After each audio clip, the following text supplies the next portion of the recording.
Bienvenue dans Médecin qui es-tu, le podcast qui vous plonge dans l'univers captivant du monde médical.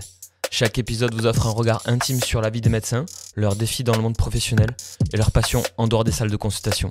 Je m'appelle Maxime Garcia, bienvenue et bonne écoute.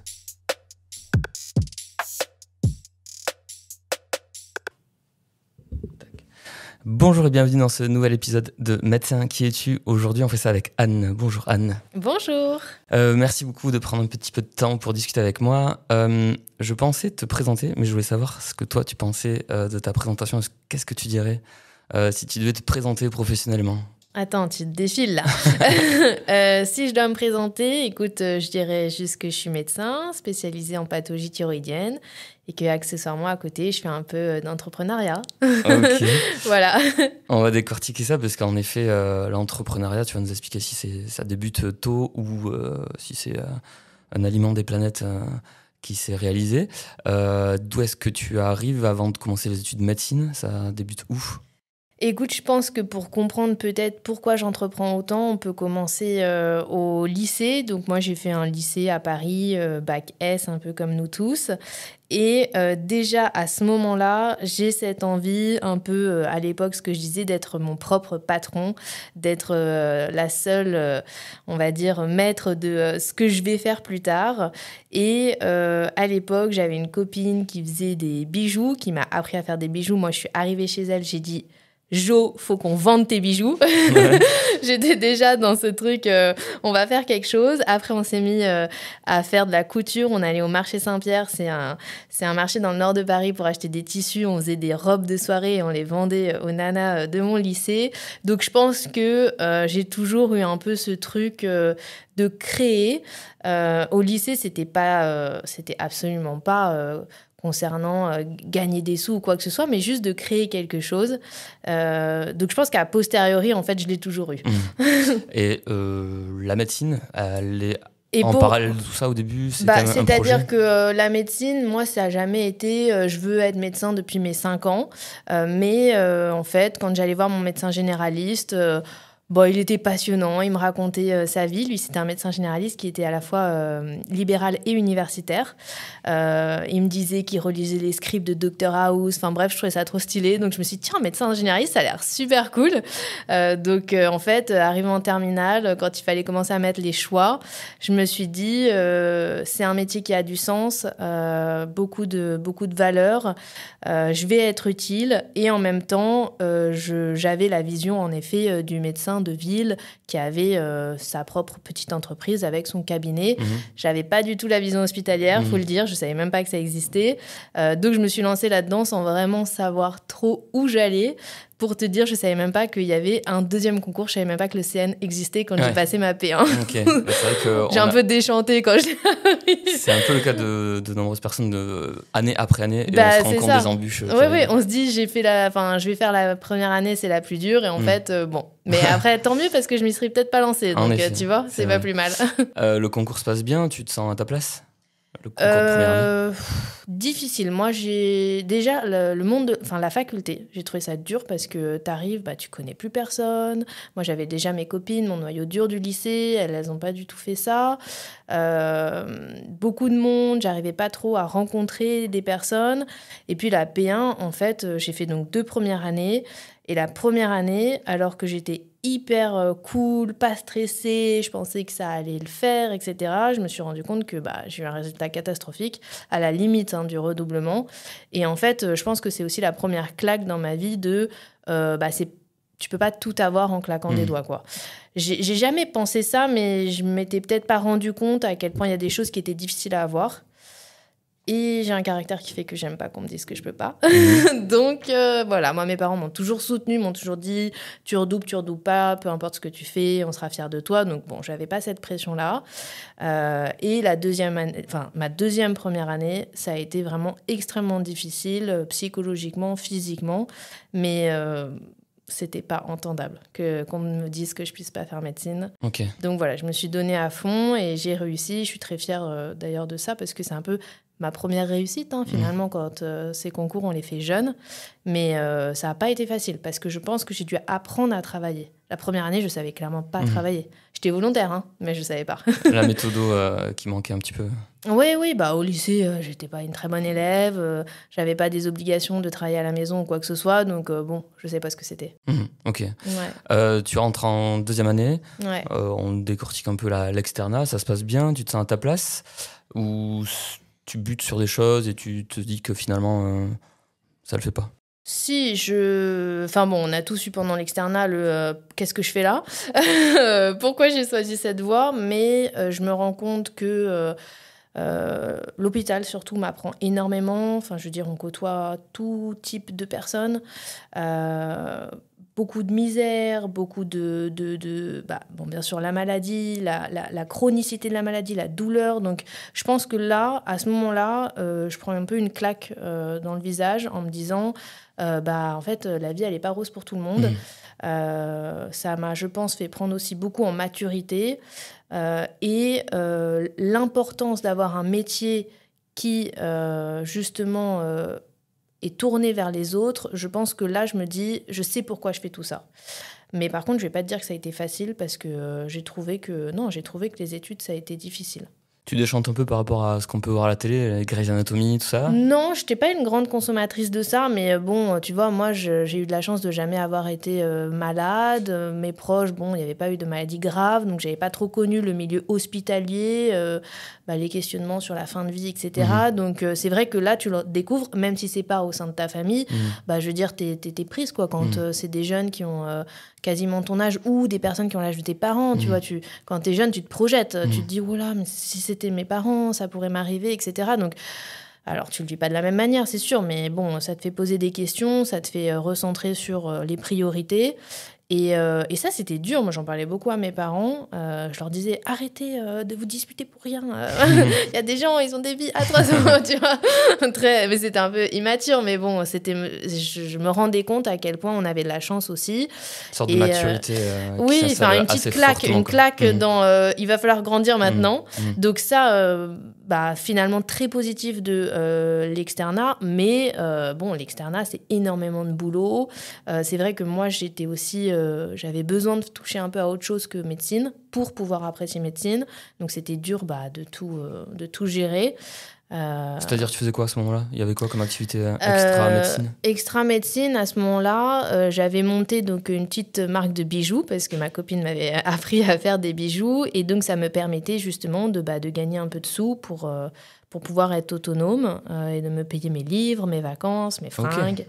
Voilà, donc ça marchait bien, ok. Oui, ça marchait bien. Alors, je travaillais quand même beaucoup. A posteriori, là, quand même, la rentabilité temps passé et bénéfices. Bon, après, moi, j'adorais faire ça. C'était même... tu vois, je me concentrais sur la création de bijoux, sur c'est moi qui les faisais, etc. Je gérais la matière première, ça me faisait du bien. Honnêtement, j'en avais besoin. Tu vois, je faisais ça après les stages d'externe. J'avais vu que des choses, on va dire, graves et difficiles. J'avais besoin de ramener un peu de superficialité dans ma vie. Pas du tout en négatif ce mot. Puis c'était de la création. Exactement. Ça me permettait de m'échapper. Et puis moi, j'étais toujours contente de voir des nanas avec mes bijoux après à la faculté, etc. Donc mon premier petit business... Tu vendais aux copines de la fac? Ouais, je vendais à la fac, je vendais aux secrétaires dans mon service, je vendais après aux amis d'amis, les commandes pour Noël, je les ai tous fait. En effet, ça me laisse deviner un petit peu l'essence. Voilà, ça c'était mon grand truc. Mais bon, j'ai dû arrêter pour la D4. C'était trop difficile de tout gérer. Ok. D4, du coup, c'est la 6e année de médecine. Ouais. 4e, 5e, 6e année, c'est donc ce qu'on appelle l'externat, la préparation du concours de l'internat, qui est donc le concours qui va définir un petit peu un classement, qui lui-même définira ce qu'on fera, les choix, la ville, etc. Donc, ce sont des années difficiles pour toi? Écoute, jamais je dirais que ça a été facile, parce que ça n'a pas été facile, mais je pense que mon entourage a fait que j'ai vraiment un statut privilégié. J'entends par là que moi, on m'a toujours dit que... tout mon entourage m'a dit, on est fiers de toi. Et tu vois, il n'y avait pas la notion de classement, etc. Ils ne savaient même pas qu'il y avait un classement à la fin. Pour moi, j'avais eu la première année et j'étais médecin pour eux. Tu vois. En P2, j'étais le médecin de famille. Un peu le scénario chez tout le monde. C'est agréable finalement de se dire que personne ne va aller regarder ton classement ou quoi que ce soit. Ils n'en ont rien à faire. Et j'étais aussi amie avec des étudiants plus âgés qui étaient passés par là, qui avaient eu le CN à cette époque, maintenant le DN. Certains qui avaient réussi, d'autres moins bien, d'autres qui avaient déchanté, d'autres qui avaient pris des places, etc. Et je pense que j'ai eu tous ces retours. Et en fait, la seule chose que je voyais, c'est est-ce que ces gens étaient heureux ou pas. Et tu vois, j'ai eu pas mal d'amis, de témoignages qui finalement n'ont pas eu la spécialité de leur rêve, mais s'épanouissaient énormément derrière et m'ont fait aussi un peu comprendre qu'on travaillait pour devenir des bons médecins, mais on ne travaillait pas pour être Chir Plastique Paris si on n'en avait pas forcément la vocation. Ok, une approche à relativiser quand même tout ce que tu es en train de vivre. Énormément. Tu vois, je m'en souviens, les premiers concours blancs, quand on avait les classements et tout, je disais, oh là là, mais j'ai tellement travaillé, je suis dégoûtée, je pensais être mieux classée. Tu vois, toutes ces personnes m'ont permis vraiment de me dire, oui, fine, genre, mais tu sais quoi, tu vas travailler plus, comme ça tu vas faire moins de fautes, tu vas être un meilleur médecin, mais bon, in fine, tu feras quelque chose, si tu veux t'épanouir, tu t'épanouiras. Donc en fait... C'est pas évident ce raisonnement quand on est dans le tunnel et dans le dur. Ouais, mais j'ai eu de la chance, je pense, d'avoir personne autour de moi qui m'a mis la pression. Tu vois. Alors moi, je me la mettais à moi-même parce qu'on veut être fier, on veut sortir tu vois, avec un bon classement, on veut sortir avec des connaissances béton. Mais finalement, le fait d'avoir toujours des personnes qui étaient très positives, je pense que mentalement, ça m'a énormément aidée. Énormément, ouais. Est-ce qu'à ce moment-là, tu trouves qu'il y a un problème sur l'offre de la littérature et des bouquins pour nous aider à travailler ? Écoute, pas forcément. Tu veux en venir à la création de la martingale ? Pourquoi pas. Alors, on rappelle, on travaille en général 4e, 5e, 6e année sur des collèges, c'est-à-dire que ce sont les bouquins que les enseignants de la spécialité ont rédigés et qui feront office de référence pour les questions posées au concours de l'internat. Mais il y a beaucoup de propositions, enfin en tout cas il y a quelques propositions parallèles. Tu identifiais un manque à ce moment-là ou En fait, je fais partie donc des étudiants qui ont vu la réforme arriver, alors pas la réforme de l'EDN, mais la réforme de l'ECN en QCM. Et c'est vrai qu'à ce moment-là, nous, on avait des questions qui étaient vraiment... dans les coins des trucs, on se disait mais c'est lunaire, c'est écrit une fois dans un mini-collège, je l'ai jamais lu, etc. Et j'avais du mal, moi honnêtement, j'arrivais pas à travailler que sur les collèges, le texte était trop condensé, enfin c'était vraiment des blocs d'écriture, j'arrivais pas du tout à me concentrer là-dessus. Et c'est vrai que je m'étais dit, de toute façon, je vais jamais tenir, donc il va falloir que je me fasse mes fiches, quelque chose d'assez, on va dire, visuel, coloré, pour tenter d'y arriver. Tu vois, parce qu'à cette époque-là, c'était plus, faut que j'essaie d'y arriver. C'était une pratique que tu faisais déjà depuis la 2e année, 3e année ? Non. Ça, c'est pareil. C'est des amis un peu plus âgés qui étaient passés par là, d'autres disaient, moi, c'est que les collèges, moi, c'est les fiches. Et en fait, j'essayais de me rapprocher, moi qui j'étais avec ma manière de travailler, qu'est-ce qui collait le plus avec les témoignages que j'avais eus. Et puis, j'avais bien remarqué que quand je faisais mes fiches, voilà, j'y arrivais mieux pour les partiels, etc. Et donc, ça a commencé en D3 où je me suis dit, bon, clairement, alors, moi, j'ai passé à l'époque, c'était le CN était à la fin de la 6e année. Ouais, donc on la va D4. parler un petit peu de cette évolution. Voilà, il y a une évolution depuis. Mais donc, j'avais 2 ans et je m'étais dit 20 collèges en 2 ans, là, je vais jamais y arriver.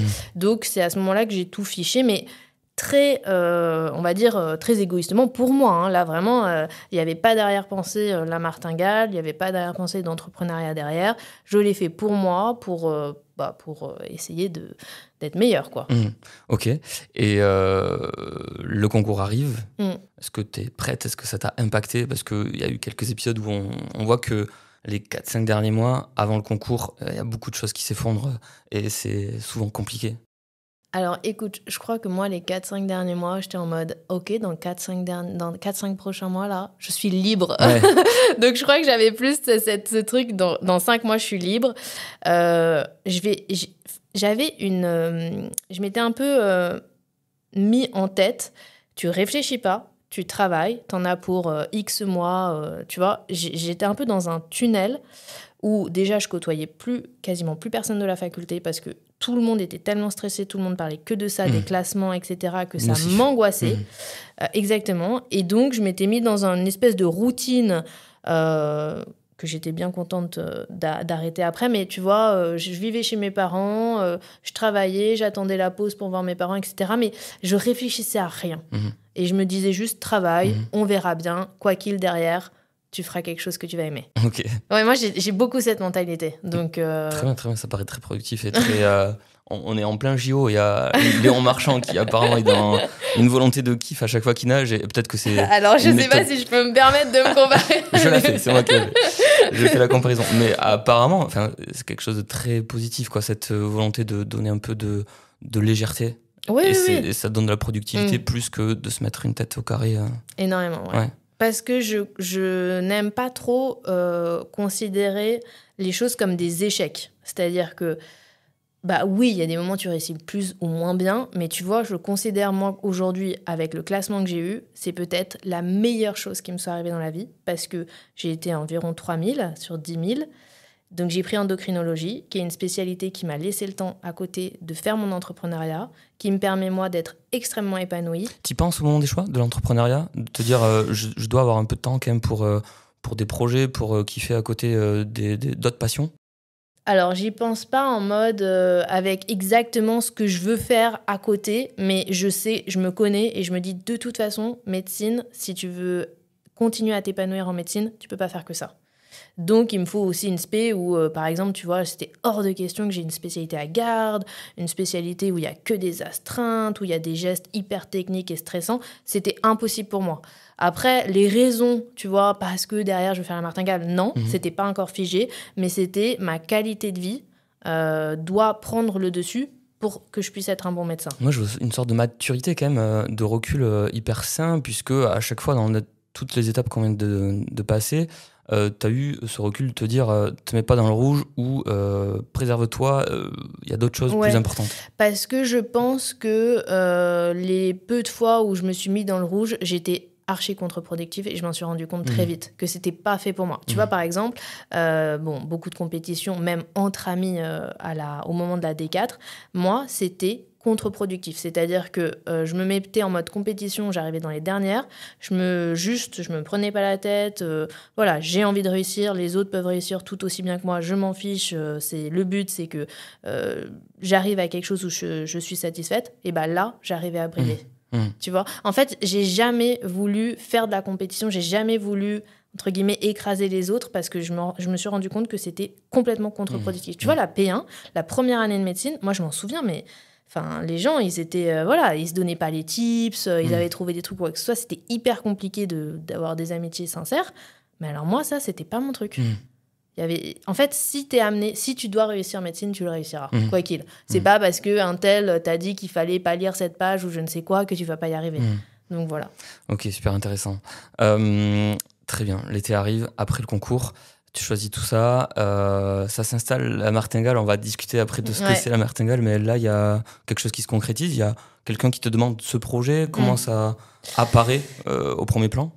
Bah, en fait, je vois que j'ai, je sais pas moi, 2000 Word, 2000 PDF de tout le plan, de tout le programme de l'ECN, nickel, à l'ordi, etc. Et je me dis, si moi, ça m'a aidé, potentiellement, ça peut aider d'autres personnes. Et en plus, pendant la D4, mes amis savaient que je faisais ça. Quelquefois, ils me demandaient des fiches, tu vois, sur des items où ils galéraient, où ils n'avaient pas le temps, quoi que ce soit. Et à chaque fois, on me disait, elles sont trop bien, tes fiches. Il y a un côté un peu impersonnel du fait que ça soit tapé à l'ordinateur, donc tu arrives à bien relire, etc., visuel. Et donc, je me suis dit... peut-être qu'il y a un truc à faire. Après, je vais pas te mentir que le fait que je sois pas major, j'étais, ce truc où tout le monde se dit, est-ce que j'ai le droit de faire ça ? J'ai pas beaucoup un complexe de l'imposteur. Certains diront que c'est parce que je suis pas humble. Moi, je pense pas. C'est juste que je pense qu'il faut essayer. Ouais. Et tu veux dire par là que parfois, y a des prépas qui surfent sur les classements des majors, deuxième, troisième. Non, mais parfois, même les étudiants attendent que les livres soient faits par des majors, tu vois. Et on peut pas leur en vouloir, c'est normal. Plus t'es arrivé bien classé, plus a priori t'es bon. Mais bon, il y a un travail de synthèse. De bonnes méthodes et tout. Exactement. Mais pour maintenant avoir une équipe de personnes qui sont très très bien classées, je peux te dire que le classement, ça fait pas tout. Même dans la transmission des connaissances. Donc, c'est vrai qu'au début, j'ai eu un peu ce truc, est-ce que je peux me permettre de faire ça, c'est vite disparu parce que je me suis dit, en fait, je vois pas pourquoi lui pourrait le faire et pas moi. Okay. Et donc là, commence à naître pendant l'été OK, j'ai quelque chose et je veux le développer. Ok. Juste pour préparer du coup 4, 5, 6, c'est hyper chronophage de faire ce genre de fiche ou t'avais chopé une petite méthode chronophage. Ouais. Non, il n'y a pas de miracle. Chronophage. Et je pense très honnêtement qu'en effet, d'avoir fait ça et de l'avoir fait aussi poussé, c'est-à-dire publiable dès la sortie de l'ECN, m'a peut-être fait perdre des places. Je ne sais pas. Mais je regrette pas. Enfin, tu vois, je suis trop contente de l'avoir fait. Donc, t'es allée au bout de tes fiches sans arrière-pensée du tout 4, 5, 6 Non, je suis allée au bout de mes fiches sans arrière-pensée parce qu'en plus, tu sais, à un moment, même, je fichais juste pour le plaisir. Je me disais, OK, là, comme ça, je vais rien apprendre. Allez, là, je vais mettre quelques couleurs, ça va me détendre. J'ai connu ça. Donc, tu vois, ce truc où tu te dis, je suis devant mes cours, mais je me repose. Moi, je faisais des fiches A3, donc double format A4. Je faisais une sorte d'infographie, mais à main levée, en fait. Et je trouve que parfois, ça a été un prétexte à pas travailler à fond. Enfin, non, mais attends, exactement. Moi, je mettais la mise en page, etc. Je pense que c'est vraiment peut-être vers un peu la fin de la D4 où je me suis dit, je crois qu'il y a un truc à faire. Tu vois, mais pas du tout au début. Mais c'est une fois que tout le travail avait été fait où là, je me suis dit, je tiens peut-être un truc. Ouais. C'est du taf. Ouais, c'est du taf. Genre, j'ai vraiment beaucoup taffé pour tout ça. Est-ce que vraiment je vais le laisser dans un genre doc sur mon ordi Okay. Et est-ce qu'on te sollicite est-ce qu'il y a, je sais pas, un éditeur, quelqu'un qui est... Ah non, on ne te sollicite pas. Quand tu n'es pas dans les 100 ou 500 premiers, tu n'es pas sollicité. C'est moi qui dois faire la démarche d'aller essayer de publier. Mais tu n'es pas sollicité à partir du moment où tu es en dessous de 500. Ok. Donc là, on est sur les 2 projets parallèles. Tu as l'internat qui commence en novembre. En novembre, tu as avancé la martingale. Ouais, en novembre, j'ai... Alors en fait, ce qui s'est passé, c'est que j'ai travaillé tout l'été pour éviter justement d'avoir trop un rush en début novembre et pour rendre le manuscrit en décembre. Ok.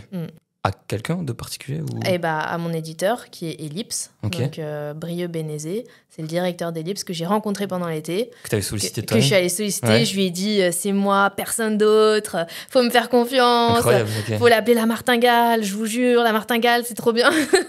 Donc il était, je pense, un peu perplexe. Il m'a dit, bon, je vais peut-être lui laisser sa chance à celle-là. Il a bien fait.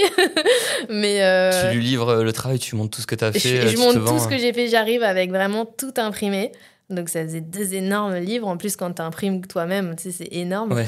Et puis je lui dis, voilà, j'ai fait tout ça. Moi, ça m'a aidé. Je pense que je peux aider les autres, etc. Ouais, il était OK, d'accord. Je lui disais, je vais tous aller les voir, tous les concurrents. Je vais voir qui me propose quoi. Donc il a dit, d'accord, celle-là, je la vois venir. Mais bon, c'était important aussi d'essayer tout pour voir ce qu'on pouvait me proposer. Et en fait, Brieux m'a permise de rester moi-même de A à Z. Okay. Je suis pas major, je le sais. Je fais pas un livre forcément pour les majors. Des majors, il y en a un.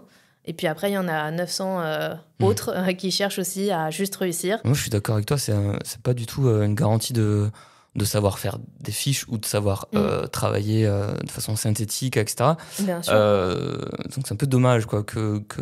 Bon, après, c'est normal aussi. Eux, ils sont pas dans le milieu. Donc, c'est difficile de cerner exactement la qualité du travail. Ils cherchent des têtes de gondole. C'est ça. Moi, maintenant que je suis un peu plus de son côté en tant que directrice de collection, je comprends pourquoi il a besoin de directeurs de collection qui sont médecins.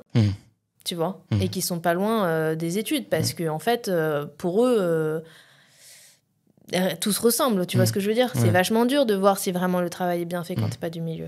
Ok. Donc, les 2 projets sont partis. L'endocrino commence en novembre. Comment...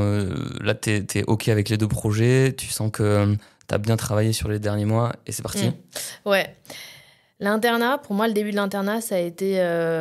j'ai vraiment déchanté. Quand je te dis déchanté, c'est-à-dire que j'étais très heureuse d'avoir fini. J'étais très fière parce que je pense qu'il y a quelque chose aussi où, tu vois, tu as soulevé le fait que je me mettais pas forcément en compétition avec les autres, que je voyais beaucoup de positifs. Et il y a aussi quelque chose peut-être qui me caractérise et que ça, j'essaie de toujours transmettre à mes externes, c'est qu'il faut être fier de soi. Alors, qui plus est, si tu as de la famille aussi qui est fière, etc., qui te le dit. Mais je pense que le plus important, c'est d'être fier de ce qu'on fait. Et donc, moi, j'ai toujours été très fière des étapes parcourues. Pas de là à les hurler partout, hein, mais juste de me dire, je suis contente. Genre, ce que j'ai fait, c'est bien, je suis contente. Parfois, on est plus sur le versant anxieux ouais, de bien et puis, faire. J'aurais pu faire mieux, j'aurais pu faire ci. Non, je suis fière de ce que j'ai fait. C'est une belle étape de fait. Et donc, tu vois, commencer l'internat, pour moi, c'était le début d'une vie active. J'avais très, très, très, très besoin de ça aussi parce que j'ai toujours eu ce besoin d'indépendance.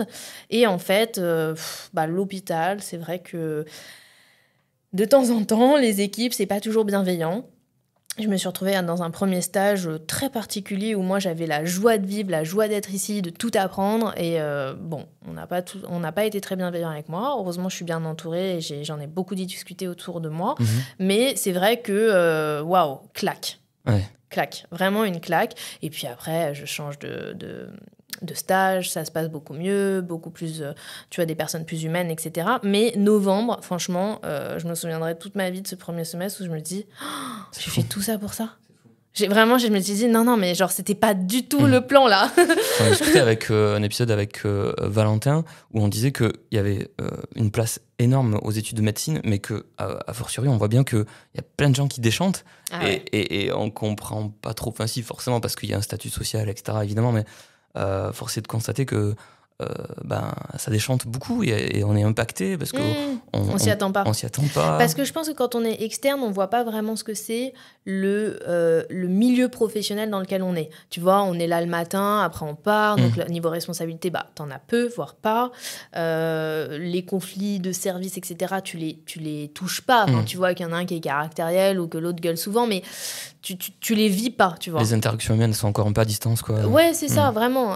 Donc, moi, tu sais, le plus dur, franchement, ça n'a pas été d'apprendre mon métier ou de voir des patients avec des pathologies graves. Le plus dur, ça a été l'adaptation avec les équipes. Ouais, les équipes. C'est fou quand même. En particulier les confrères et consoeurs. C'est fou. Non, mais c'est fou parce que j'avais pas pointé du doigt que ça allait être une difficulté, ça. Tu vois, je m'étais dit, je vais voir des gens malades, je vais m'en occuper, il va falloir que je fasse les choses bien. Tu vois, c'était ça. Genre, j'avais ma crainte là-dessus, comme tout interne. Le problème, c'était pas censé être les interactions. Exactement. Moi, je m'étais dit, OK, on va tout m'apprendre. Le chef de service, il va me délivrer toute sa connaissance. Et en fait, bon, j'ai compris après ce que c'était. Mais je généralise pas du tout. Après, j'ai eu des stages incroyables où je garderai vraiment des souvenirs fous. Mais bon, premier stage difficile. Ok.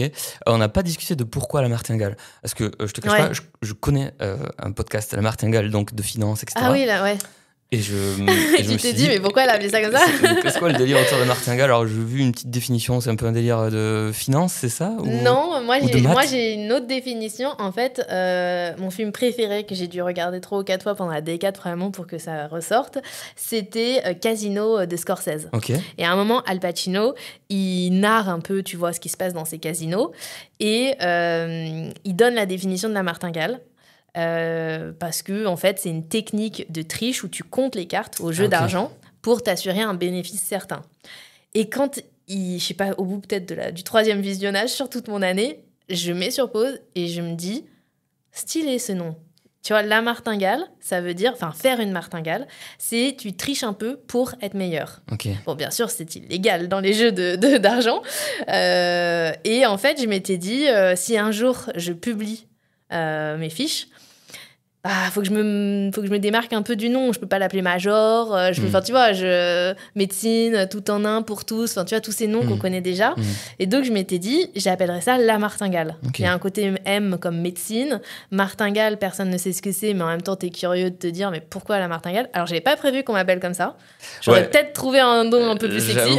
Au début, moi, je pensais que c'était ton nom. Parce que quand les gens m'appellent comme ça, je me dis, merde, j'aurais dû trouver quelque chose d'autre.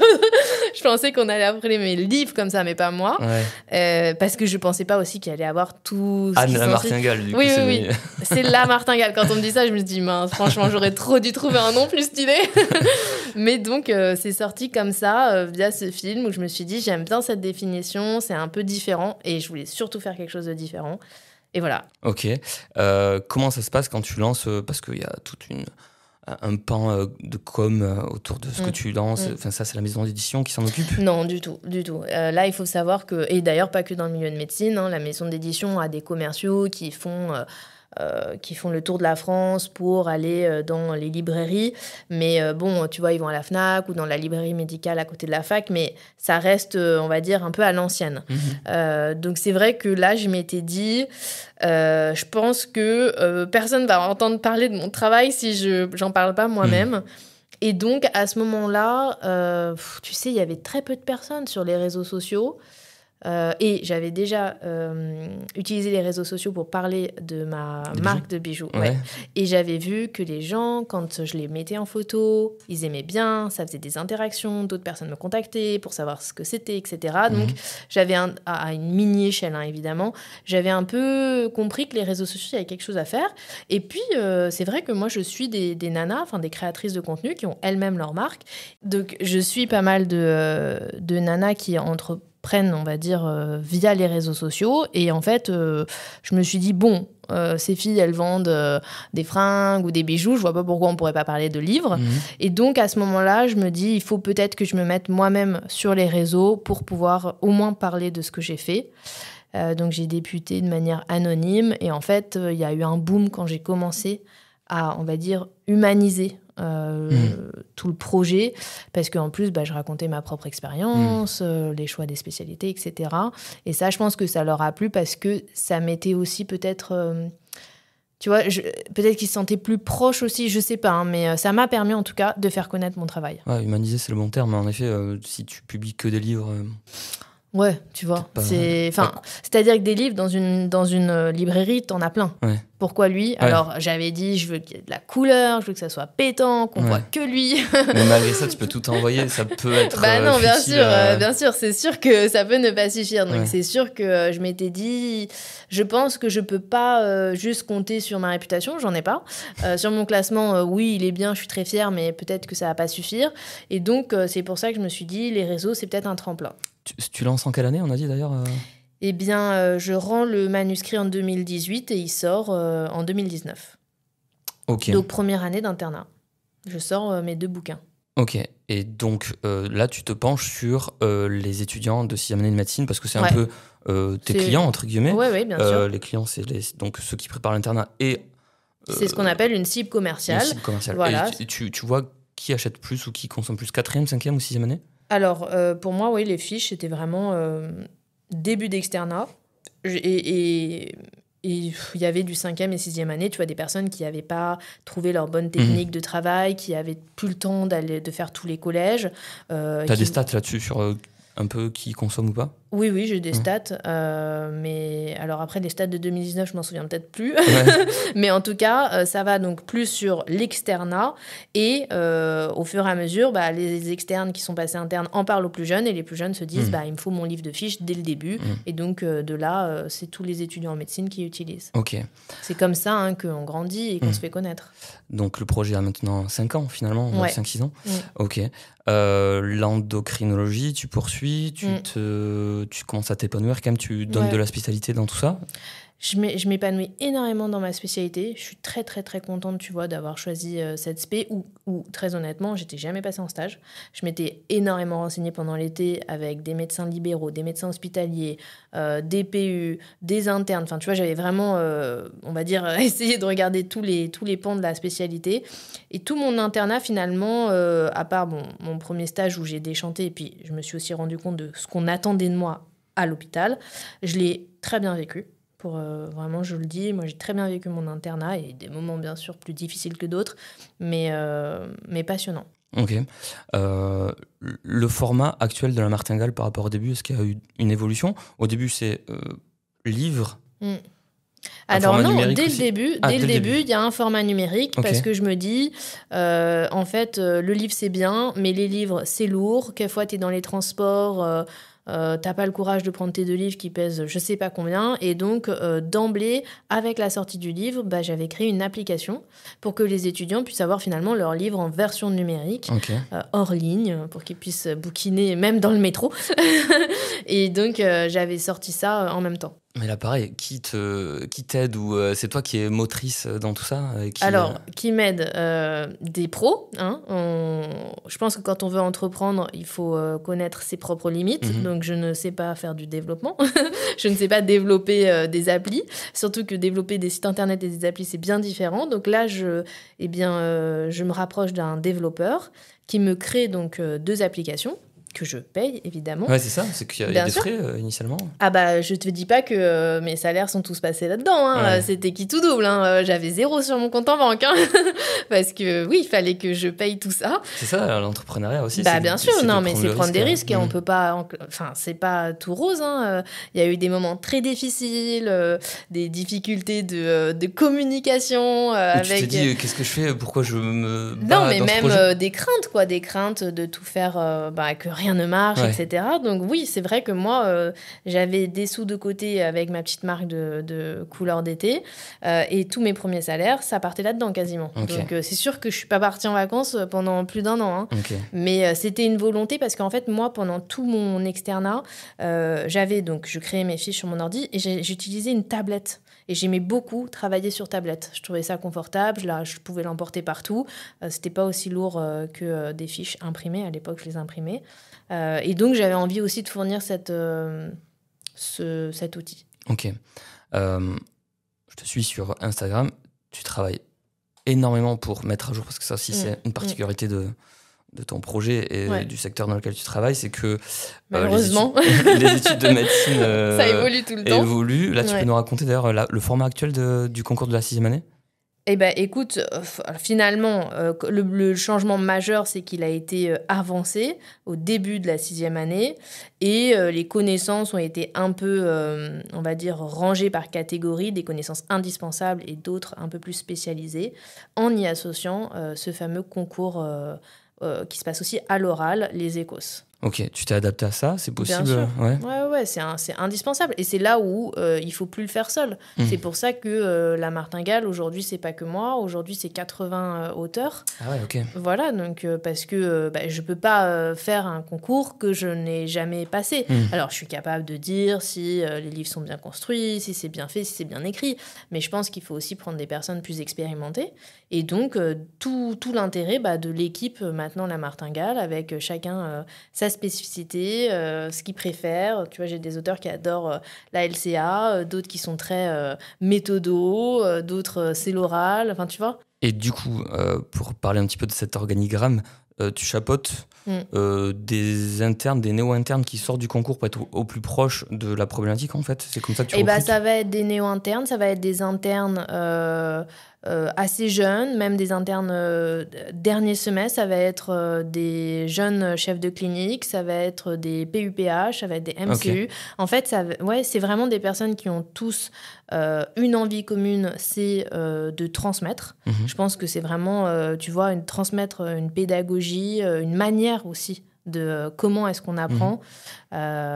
Assez bienveillante, et je pense que c'est ce qui définit aussi la martingale, c'est que, tu vois, j'ai toujours dit à mes auteurs, non, mais vous me faites des corrections bienveillantes. Hein. Vous me dites pas là, si vous n'avez pas coché cette case, oh là là, le concours, ça va pas être possible. Donc voilà, moi, il me fallait cette bienveillance au sein de mon équipe et qui se reflète dans les livres. Et donc, en fait, aujourd'hui, il y a un peu de tout. Hein. Ok, incroyable. Ouais. Ça aussi, ça te plaît, cette façon de... maintenant, tu chapeautes, t'as créé, t'as été auteur, et maintenant, tu chapeautes des équipes. Ah bah oui, je trouve que l'évolution est super parce que en plus...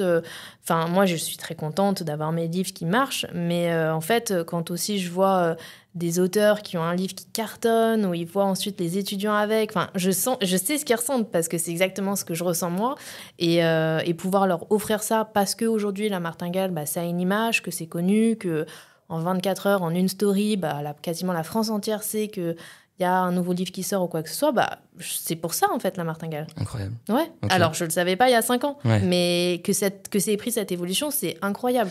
C'est ce qui me motive aussi à continuer.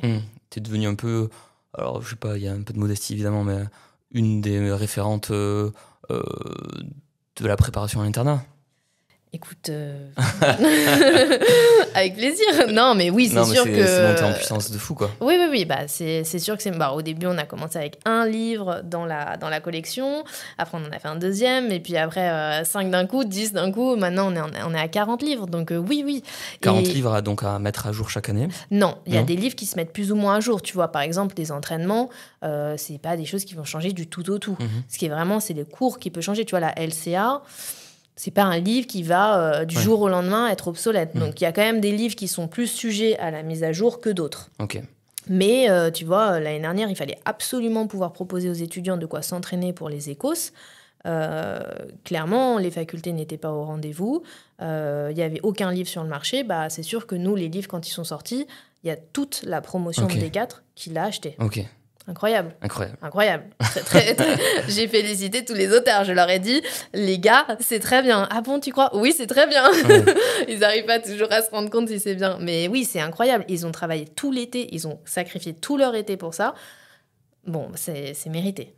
Alors, les écos, si j'arrive à bien les résumer, c'est donc une épreuve un peu concrète d'examen clinique auprès du patient. Comment tu as pu proposer un support pour préparer ça? Eh bien, alors écoute, pas facile parce que justement, c'était les premiers écos, mais il y avait déjà, on va dire, des consignes officielles qui avaient été publiées.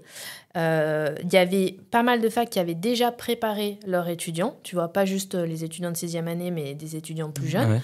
Comme un peu, ce que moi j'ai eu, ça s'appelait des arcs, tu vois, à la fin d'un stage, on passait devant le PU et puis ils nous faisaient un peu un cas clinique. Donc ça ressemble beaucoup. On a bien sûr respecté les consignes qui sont un peu plus protocolaires pour rentrer dans le cadre d'un concours. Et donc on s'est adapté à ça et c'est une équipe de 8 auteurs qui se parlaient en permanence pour être sûr que tout soit nickel. Ok. Les écos, moi au début j'ai vu ça d'un bon œil puisque il me semblait vraiment que c'était la pièce manquante de notre cursus, avec un manque absolu de concret, de relations aux patients, etc.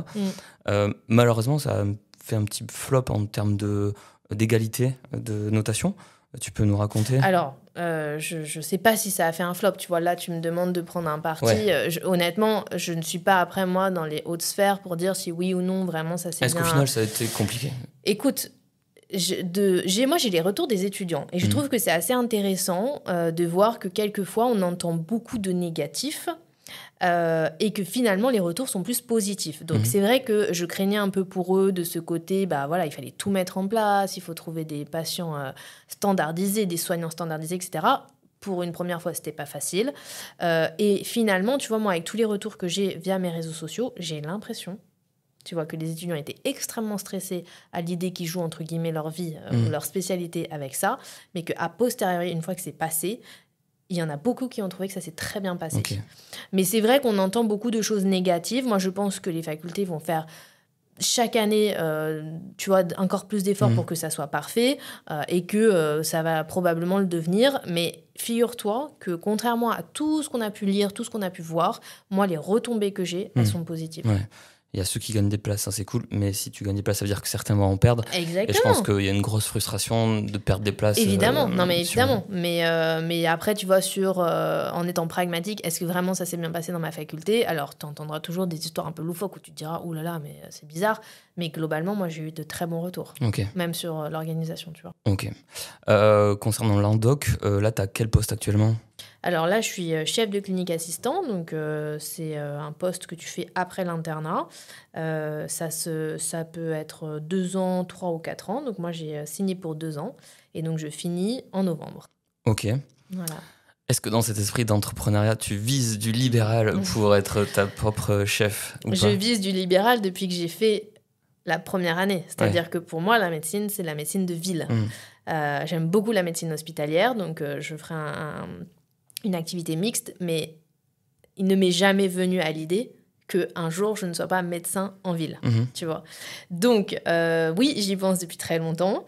Je me renseigne depuis le milieu de mon internat parce que je n'aime pas prendre mon temps. Donc, il fallait qu'à la fin de mon clinica, les locaux soient là, neufs, nickel, prêts pour que je m'y mette. Donc, voilà, c'est un projet, c'est un très gros projet. C'est peut-être plus gros que la martingale. En tout cas, tu vois, financièrement, c'est beaucoup plus complexe. J'ai mes locaux et je commencerai en 2025. Ok, installation parisienne. Parisienne, ouais. Ok, super. Sur les réseaux, ça marche incroyablement bien aussi. Combien de... Un peu moins de 60 000 personnes maintenant. Ok. Comment on gère ça? Alors, c'est une progression... Ouais, tu sais, je crois que tu ne le vois pas venir. Tu dis que ça marche très bien. Oui, ça marche très bien. Moi, je veux garder une cible qui me concerne, c'est-à-dire... des étudiants en médecine qui ou des notamment. Internes qui sont un peu curieux de savoir comment est-ce que, par exemple, on s'installe, etc. Mais je garde ce qu'on appelle une cible assez pure. Je ne vais pas du tout sur du grand public, etc. pour viser des chiffres de followers ou je ne sais quoi. Moi, vraiment, en fait, je suis sur les réseaux pour essayer de faire connaître le travail que je fais ou que les auteurs font et transmettre mon expérience. Tu vois, typiquement, transmettre le penser... à votre santé mentale avant de vous dire qu'il faut absolument être dans les 100 premiers, pour moi, c'est indispensable. Je n'avais jamais entendu ce discours sur les réseaux sociaux avant de le dire. Tu vois ce que je veux dire? Moi, j'ai eu le droit à... Voilà, ma famille qui me le disait, j'avais des amis qui étaient plus âgés qui me le disaient, mais en fait, sinon, je l'avais entendu nulle part. On nous disait quoi à la fac? Que si on était Medji, c'est qu'on avait raté. Enfin, tu vois, ça, c'est des discours qui sont inadmissibles. Et ça, je ne comprenais pas comment on pouvait avoir ce genre de discours. C'est à l'origine même du mal-être. Exactement. Et donc ça, je m'étais dit, si au moins je peux servir à ça, parce que finalement, être médecin pour mal vivre ses études...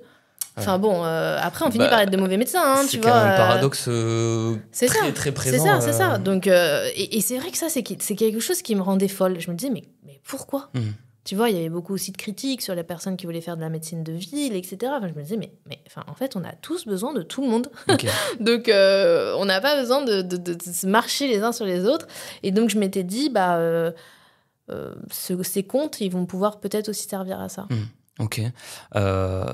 T'as une relation hyper particulière, assez proche avec tes followers, je sais pas comment dire. Mais avec les étudiants.